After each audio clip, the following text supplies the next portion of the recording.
Por volta do ano de 2014, o mundo via uma estrela, mas na solidão dos quartos de hotel, Sia escrevia notas de despedida. A fama, longe de ser um sonho, havia se tornado sua prisão. Ela descrevia a sensação de ser julgada constantemente, como se uma sogra severa a observasse a cada hora do dia. As críticas na internet esmagavam seu espírito, pouco a pouco. No entanto, as famosas perucas e a pintura em seu rosto não eram apenas um capricho de privacidade. Eram um escudo. Escondiam sintomas físicos que ninguém mais conseguia ver. Um diagnóstico médico secreto explicava anos de comportamentos estranhos. Quando finalmente revelou a verdade sobre sua condição, tudo fez sentido. A máscara não escondia vaidade, escondia algo muito mais dilacerante: um coração partido e um corpo doente. Mas para entender essa dor, devemos voltar ao início. Sia Kate Isobel Furler nasceu em 18 de dezembro de 1975 em Adelaide, Austrália. Seu mundo nunca conheceu o silêncio. Seu pai, Phil Coulson, conhecido por todos como Philby, era um guitarrista de blues, e sua mãe, Loane Furler, ensinava arte. Seu lar era um desfile constante de artistas de circo, atores e músicos.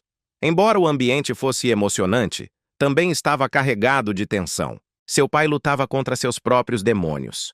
O uso de drogas e as longas noites provocavam mudanças de humor aterrorizantes. O ar em casa podia passar de acolhedor a perigoso sem aviso prévio. Sia costumava dizer que seu pai tinha duas personalidades. Uma cheia de alegria e música, e outra sombria e imprevisível. Aos 10 anos, Sia tentou atuar, buscando desesperadamente que seus pais a olhassem com orgulho, mesmo que fosse apenas por um instante. Quando completou 12 anos, seus pais se divorciaram. Seu pai mudou-se para Sydney, e o silêncio que deixou para trás foi insuportável. Para preencher esse vazio, Sia refugiou-se nos discos de pop, ouvindo-os repetidamente como se fossem uma armadura. A música tornou-se lentamente seu escape, seu consolo e sua obsessão. Mas, ao mesmo tempo, crescia nela uma timidez profunda e uma falta de autoestima que ela escondia atrás de um sorriso público. Em 1992, com 17 anos e trabalhando em um café, o destino bateu à sua porta. Um amigo a convidou para fazer um teste para uma banda de acid jazz chamada Crisp. Ao abrir a boca, a banda ficou paralisada. Sua voz tinha um poder estranho, cru e cheio de alma. No entanto, o medo de palco a paralisava. Para sobreviver à sua primeira apresentação, recorreu ao álcool. Esse truque logo se tornou um hábito perigoso. Ela precisava beber para adormecer os nervos antes de subir ao palco. Durante anos, a banda Crisp construiu um nome modesto em Adelaide, lançando álbuns como Word and the Deal e Delirium. Mas enquanto a música crescia, também crescia o vício de Sia. Em 1997, a banda se rompeu por dentro. Com 21 anos e sem rumo, decidiu deixar a Austrália com seu namorado, buscando sorte em Londres. Mas a vida lhe preparava um golpe brutal. Durante uma escala na Tailândia, recebeu um telefonema que destruiu seu mundo. Seu namorado, Dan Pontifex, havia morrido em um acidente de táxi em Londres. O motorista fugiu. Sia voltou para casa para o funeral e afogou sua imensa dor no álcool. Semanas depois, impulsionada por um antigo colega de quarto de Dan, decidiu ir para Londres de qualquer maneira. Mudou-se para um apartamento lotado com outros 12 australianos. Esses 6 anos se tornaram o que ela chamaria mais tarde de seus anos perdidos. As festas, as drogas e os trabalhos estranhos substituíram a música. A dor e o vício a arrastaram para o fundo, afastando-a da artista que sonhava ser. No entanto, mesmo na escuridão, seu talento brilhava. Em uma pequena sessão improvisada em Londres, cantou visivelmente intoxicada, mas sua voz deixou atônito um executivo da indústria musical. Assinou com a Dance Pool, um selo da Sony. Parecia um novo começo, mas logo descobriu que seu empresário era um traficante de cocaína. Teve que cortar laços e começar do zero mais uma vez. Embora seu primeiro single solo tenha alcançado sucesso nos clubes britânicos e as pessoas começassem a dizer seu nome, por dentro, ela continuava lutando contra os mesmos demônios. Colaborou com bandas como 07, enquanto vivia em apartamentos onde a heroína estava sempre presente. A tentação era constante. Foram seus anos mais sombrios, onde a música ficava em segundo plano diante da mera sobrevivência. Mas foi precisamente essa escuridão que, com o tempo, a empurrou para a sobriedade e para uma nova forma de escrever, dando origem ao seu primeiro álbum solo, Only See, uma obra nascida das cicatrizes de uma vida que, apesar de tudo, se recusava a desistir. Sia lançou sua música ao mundo sob seu nome completo, Sia Furler, esperando ser ouvida. Mas o silêncio foi ensurdecedor. Quase ninguém percebeu. Apenas cerca de 1.200 cópias foram vendidas, a maioria em sua cidade natal, Adelaide. O álbum desapareceu rapidamente, tornando-se uma raridade para colecionadores, um fantasma do que poderia ter sido. Esse fracasso foi uma revelação amarga. A Austrália não tinha mais nada para ela. Compreendeu que, se quisesse sobreviver como artista, devia partir para sempre. Assim, ficou em Londres, decidida a recomeçar das cinzas. Então chegou a colaboração que mudaria o curso de sua vida. Em 1998, uniu forças com a banda 07 para o álbum Simple Things. Sua voz na música Destiny não era apenas um som, era uma força que se destacava sobre tudo o mais. A canção escalou até o número 30 nas paradas do Reino Unido e levou seu nome por toda a Europa. Participou de suas turnês e de álbuns posteriores como When It Falls, 2004, e The Garden, 2006. Na cena eletrônica, o nome de Sia começava a soar com respeito. No ano 2000, assinou contrato com a Columbia Records UK. Lançou Taken for Granted. E, para surpresa de todos, a música disparou. Alcançou o número 10 nas paradas de singles do Reino Unido e até dominou a parada de R&B por uma semana, mantendo-se no ranking por 5 semanas consecutivas. Foi um sucesso inesperado, especialmente para ela, porque havia gravado essa canção enquanto seu coração ainda sangrava pela morte de seu namorado, Dan. A faixa utilizava uma amostra clássica de Montecchi e Capuletti de Prokofiev, dando-lhe um toque audacioso e inesquecível. Mas a indústria musical é cruel e tem pouca paciência para a dor real. Seu próximo single, Little Man, lançado em 2000, alcançou a posição 81. A canção carregava seu luto em cada linha. Os críticos notaram essa vulnerabilidade, mas a gravadora queria algo mais seguro, mais amigável para o rádio. A pressão começou a desgastá-la, quebrando sua confiança pedaço por pedaço. Embora os fãs adorassem o estilo garage da faixa, ela não vendeu como esperado. Isso deixou os executivos nervosos e empurrou Sia para um abismo de estresse. Em 2001, seu segundo álbum, Healing is Difficult, Curar-se é Difícil, não atendeu às expectativas comerciais. A Columbia a demitiu sem cerimônia. De repente, a estrela em ascensão encontrou-se sem renda, vivendo de caridade em Londres. Cantava em pequenos pubs apenas para sobreviver, enquanto o vício seguia seus passos como uma sombra fiel. Tudo ficou escuro novamente, e ela esteve prestes a abandonar a música por completo. Durante essas sessões de gravação no ano 2000, sofreu um colapso nervoso. Foi então que escreveu Why Does It Always Rain on Me? Porque sempre chove em mim? Uma canção que se tornaria um sucesso massivo para a banda Travis, alcançando o top 10. No entanto, suas próprias demos foram descartadas pelos executivos, que diziam que ela era esquisita demais. A rejeição foi uma ferida profunda. Ver como sua dor se convertia no sucesso de outros, enquanto sua própria carreira afundava, deixou cicatrizes que ela carregaria por anos. Enquanto isso, o álbum do 07, Simple Things, lançado em abril de 2001, movia-se pela cena musical britânica como uma onda silenciosa, mas imparável. Sia era o coração desse disco.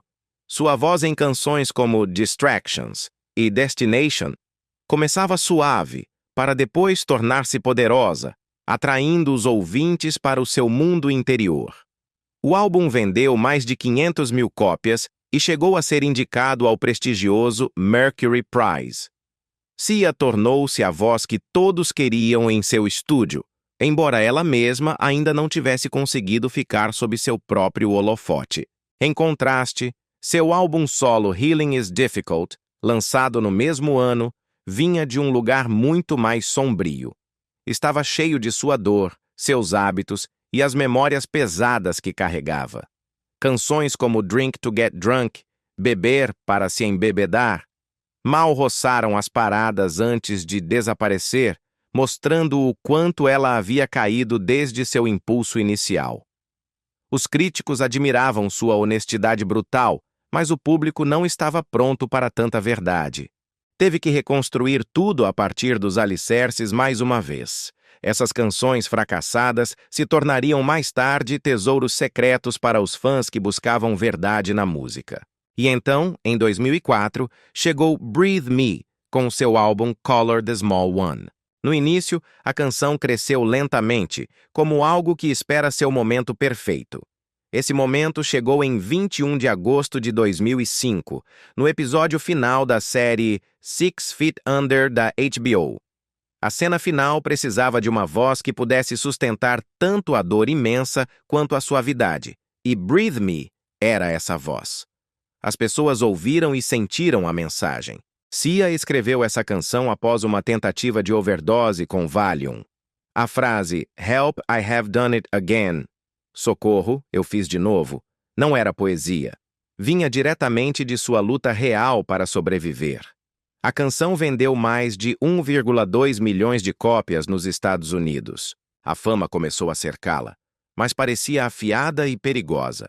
Durante a promoção da série, um fã a interrompeu enquanto ela falava de um amigo com câncer. O flash de uma câmera cortou através de sua dor como uma faca. Momentos assim a empurraram a querer esconder seu rosto. Mais tarde, durante sua turnê pela Europa em 2004, tentou manter-se inteira. Mas 13 anos de shows inconsistentes a haviam esgotado. Seu medo de palco tornou-se tão forte que ela dependia do álcool apenas para conseguir ficar sob as luzes. Algumas noites, a dor e a bebida eram tão intensas que, ao descer do palco, nem sequer se lembrava de ter cantado. Apesar da pressão fazer tremer tudo em seu interior, Sia seguiu em frente. A canção Breathe Me havia aproximado os fãs, mas essa proximidade trouxe consigo uma ansiedade insuportável. Os paparazzi começaram a segui-la repentinamente. Para ela, a fama não parecia calorosa nem acolhedora, parecia barulhenta, invasiva e violenta. Pensou em desistir várias vezes, mas cantar era a única coisa que sabia fazer, sua única bússola em um mundo caótico. Foi durante a promoção da série 6 Feet Under que apareceram os primeiros disfarces. Após aquela dolorosa interrupção de um fã, começou a cobrir o rosto de vez em quando, testando formas de se proteger. Não queria perder sua música, mas precisava desesperadamente se afastar dos holofotes. Essa pequena escolha marcou o início de um novo capítulo, o nascimento de sua identidade única, uma que lhe permitia preservar sua privacidade enquanto o mundo inteiro ouvia suas canções. Em 2005, assinou com a RCA buscando focar sua carreira. Lançou o álbum ao vivo Lady Croissant em abril de 2007, conseguindo entrar nas paradas da Austrália. Mas, por trás da música, havia uma ferida aberta. Em 2006, perto do aniversário da morte de seu namorado, chegou a um ponto de ruptura. Em um momento de desespero absoluto, ingeriu 22 comprimidos de Valium com vodka. Sobreviveu por milagre, mas essa noite demonstrou quão profunda havia se tornado sua luta. Logo chegou o álbum Some People Have Real Problems, em 2008. Parecia um disco mais brilhante com toques de jazz pop e sucessos como The Girl You Lost to Cocaine. Trabalhar com o músico Beck lhe deu uma nova faísca. No entanto, seu corpo travava uma guerra contra si mesmo. Lutava contra a doença de Graves, um distúrbio autoimune, e continuava sua batalha contra o vício. A dor física e emocional acrescentava um peso real a cada letra que cantava. Sua apresentação de Breathe Me no Grammy de 2008 deixou o público atônito, ganhando uma ovação de pé. Mas a realidade nos bastidores era muito diferente. Lá, confessou aos amigos que sofria de transtorno bipolar e que estava viciada em Oxycontin, receitado para sua doença. Os aplausos lá fora e a confissão lá dentro mostravam as duas faces de sua vida. Uma fama ascendente por um lado e um sofrimento silencioso pelo outro. Canções como Day Too Soon trouxeram à tona temas de perda, mas as paradas de sucesso mal se moveram. A gravadora RCA exigia mais promoção, mais entrevistas, mais esforço comercial. Sia não podia dar isso.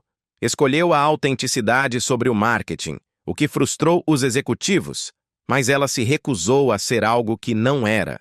O ano de 2008 continuava carregado de perigo. Durante uma sessão de gravação em Londres, seu vício a puxou com força demais e ela desmaiou no estúdio. Um colega de banda a sacudiu para acordá-la, impedindo que ela escorregasse para mais perto da morte. Esse momento não apenas salvou sua vida, salvou seu futuro. Em 2009, tudo mudou. Demitiu o empresário que a pressionava e decidiu focar em escrever para outros. Em 2010, lançou We Are Born, mas o verdadeiro ponto de virada chegou em 2011 com Titanium. Escreveu a canção para David Guetta e a faixa explodiu. Número 1 na França, Reino Unido e Austrália, vendendo mais de 10 milhões de cópias. Seu nome se espalhou pela indústria, mas ela se manteve nas sombras, recusando entrevistas e evitando a televisão. Tornou-se um fantasma dourado. Escreveu para Beyoncé, Florida e muitos outros, construindo um dos catálogos de composição mais poderosos do pop moderno sem mostrar seu rosto. Em 2012, escreveu Diamonds para Rihanna em apenas alguns minutos. A canção foi um fenômeno global, alcançando o número 1 e ganhando uma indicação ao Grammy. Em 2013, suas canções haviam superado os 10 milhões em vendas. O mundo implorava que ela voltasse ao estrelato solo, mas ela permanecia oculta. Porque enquanto o mundo celebrava sua música, sua vida pessoal desmoronava. Em 2010, havia escrito uma nota de suicídio em um hotel de Nova York, planejando uma overdose. Foi um telefonema de um amigo de um programa de 12 passos, exatamente no momento certo, que a deteve. Depois disso, juntou-se aos Alcoólicos Anônimos e lutou para se manter sóbria. Em 2012, enquanto escrevia sucessos mundiais como Diamonds, seu corpo tremia violentamente devido à doença de Graves.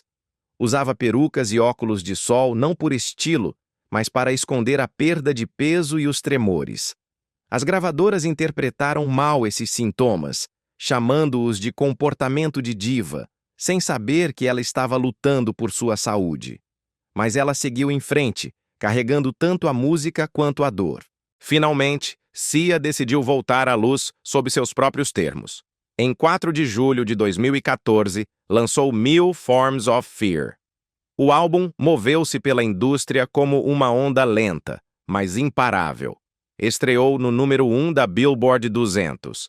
Embora as vendas da primeira semana, 52 mil cópias, parecessem pequenas para um número 1, o impacto cultural foi imenso, muito maior que os números. Em janeiro de 2016, o álbum havia vendido 1 milhão de cópias em todo o mundo, demonstrando que não é preciso mostrar o rosto para tocar o coração de milhões. Na Austrália, o sucesso foi rotundo. O álbum alcançou o status de platina com 70 mil unidades enviadas. Nos Estados Unidos, brilhou como ouro com 500 mil cópias. E bem no centro desse furacão estava Chandelier, uma canção que a catapultou para o número 8 na Billboard Hot 100, a posição mais alta que jamais havia alcançado como artista principal. As pessoas se sentiam atraídas magneticamente por duas coisas: a honestidade brutal de suas letras e o estranho paradoxo de uma estrela que se escondia da fama enquanto sua música invadia cada canto do planeta. Sia conseguia se destacar sem sequer mostrar seu rosto. Então, em 6 de maio de 2014, estreou o vídeo musical de Chandelier, e por um momento, o mundo parou. Sob a direção da própria Sia e Danielle Askill, e com os movimentos moldados por Ryan Heffington, aconteceu algo elétrico.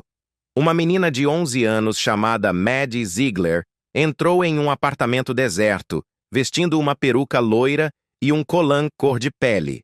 Não apenas dançava, girava, rastejava, saltava e caía como se a dor presa dentro da canção vivesse fisicamente em seu pequeno corpo. As pessoas assistiram repetidamente, hipnotizadas, até que as visualizações superaram os 2,8 bilhões.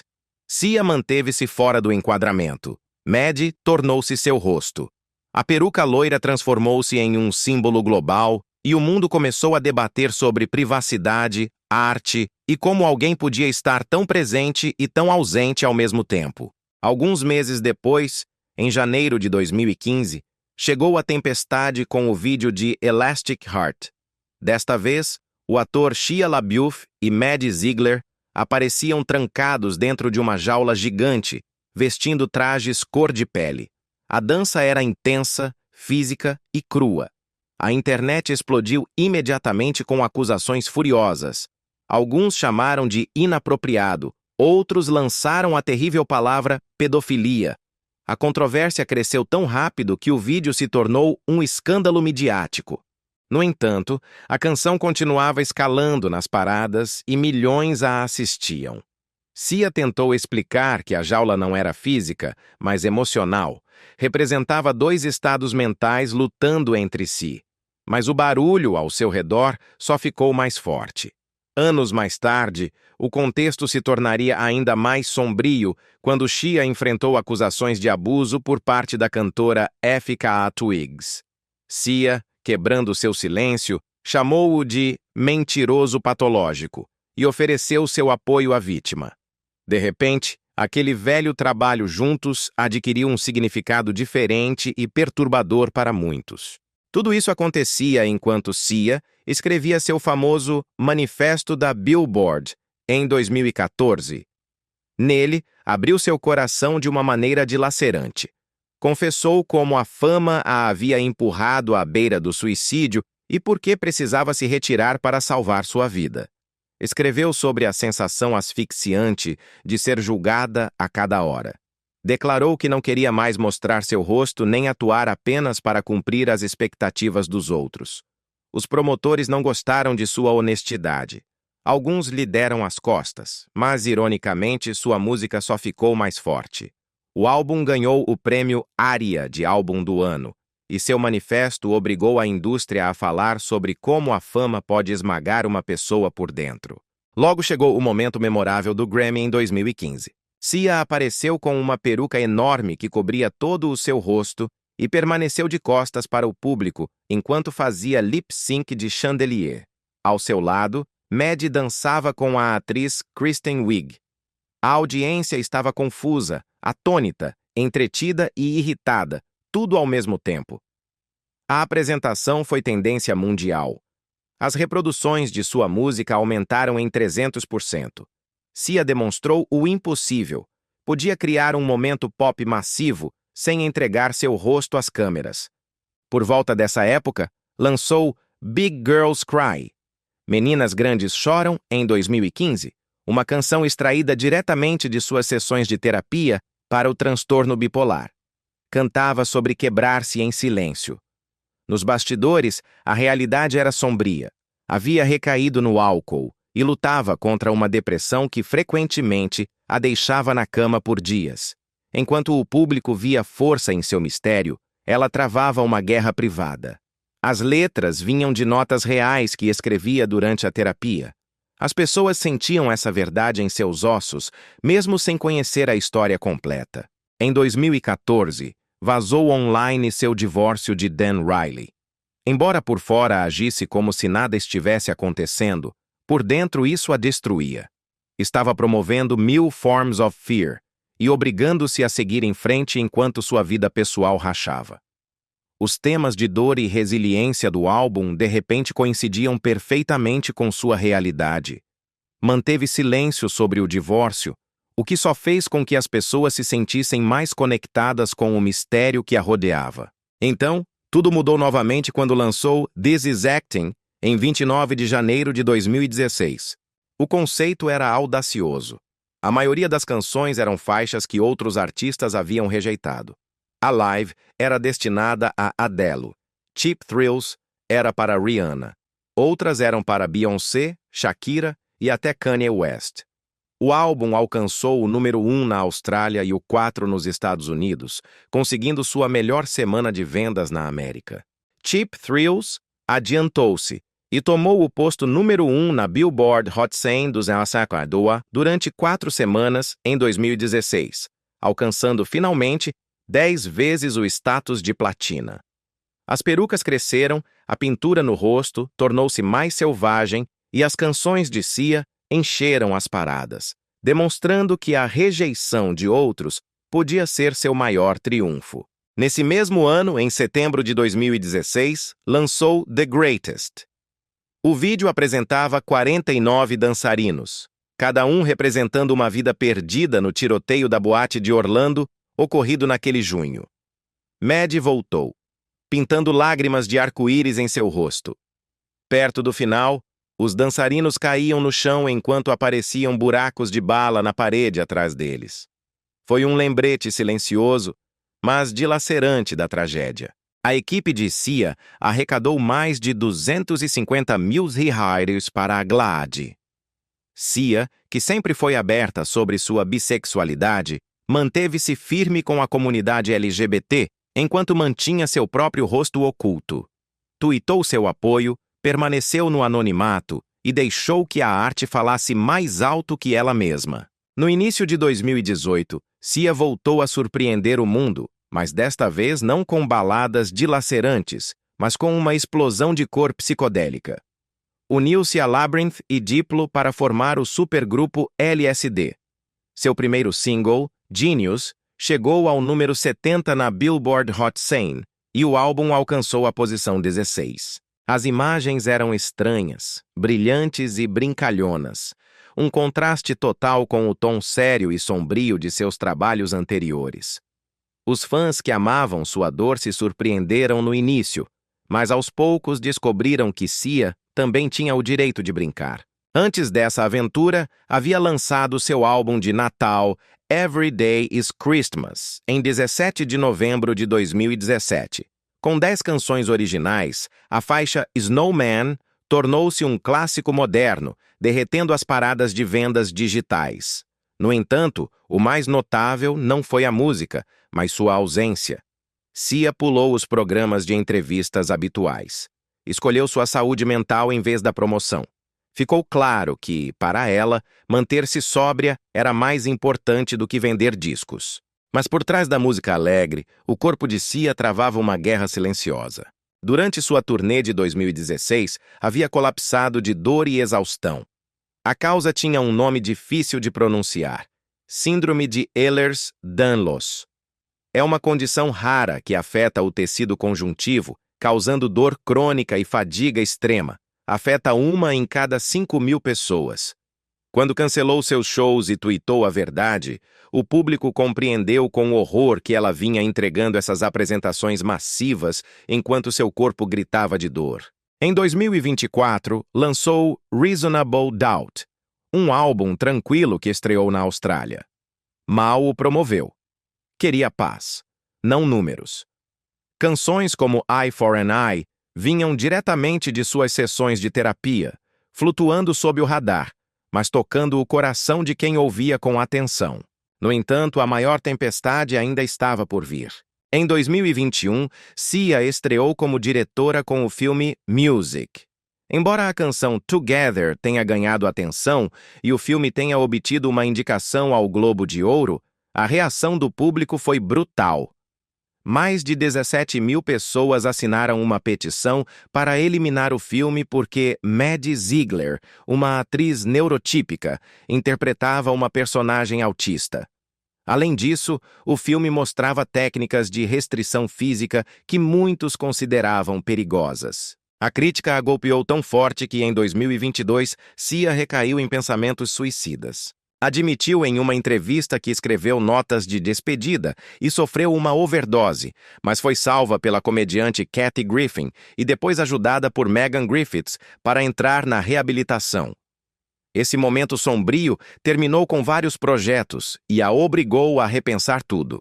Mas em meio ao caos, surgiu uma revelação que explicava toda a sua vida. Em 2023, revelou que havia sido diagnosticada com autismo. De repente, tudo fez sentido. Sia admitiu que sempre usou perucas e personagens como máscaras para lidar com situações sociais porque se sentia sobrecarregada, uma experiência com a qual muitas pessoas autistas se identificaram imediatamente. Seu diagnóstico foi a peça do quebra-cabeça que faltava para entender padrões que ela nunca tinha conseguido nomear. Buscando refúgio, em dezembro de 2022, casou-se com Dan Bernard em Portofino, Itália. Foi uma cerimônia íntima, com apenas 6 convidados. Publicou uma única foto e depois guardou silêncio. Após a dor de seu divórcio em 2016, decidiu que sua vida pessoal devia permanecer intocável. E então, em 2023, aconteceu o inesperado. Ela voltou. Apareceu no remix de Karma, de Taylor Swift, saltando para o número 2 nas paradas dos Estados Unidos. As pessoas se surpreenderam ao vê-la de pé após a tempestade que havia atravessado. Mas seu retorno não foi apenas um movimento profissional, foi um sinal de sobrevivência. Ao olhar para trás, a razão de seu rosto oculto torna-se dolorosamente clara. Não era um truque de marketing. O hábito começou por volta de 2013, quando percebeu que a fama a estava esmagando. Odiava ser reconhecida no meio de uma conversa. Odiava que fotos com flash aparecessem na internet segundos depois. Descreveu a crítica na internet como ter uma sogra desinformada te julgando a cada hora. A peruca e os laços gigantes tornaram-se seu escudo. A máscara lhe permitia respirar. Era uma necessidade ligada a lutas profundas. O diagnóstico de transtorno bipolar em 2008, a overdose de Valium em 2005, a tentativa de suicídio em um hotel em 2010, a morte de seu namorado em 1997 e um pai com um lado emocional imprevisível. Lutou contra o vício em Xanax, Oxycontin e álcool enquanto lidava com a doença de Graves e a dor da Ehlers-Danlos. Cada vez que o holofote brilhava mais, sua estabilidade tremia. Proteger seu rosto era, literalmente, proteger sua vida. A máscara não era apenas uma peruca. Era autopreservação. Permitia-lhe criar sem ser devorada pela atenção. Pesquisas posteriores revelaram um vínculo entre o autismo e a síndrome de Ehlers-Danlos, condições das quais ela tem falado abertamente. No final, sua história, com todas as suas cicatrizes e sombras, ajudou inúmeras pessoas a entender suas próprias lutas. Sia sobreviveu e sua voz continua sendo a prova. Continua sendo a prova. Continua sendo a prova. Continua sendo a prova.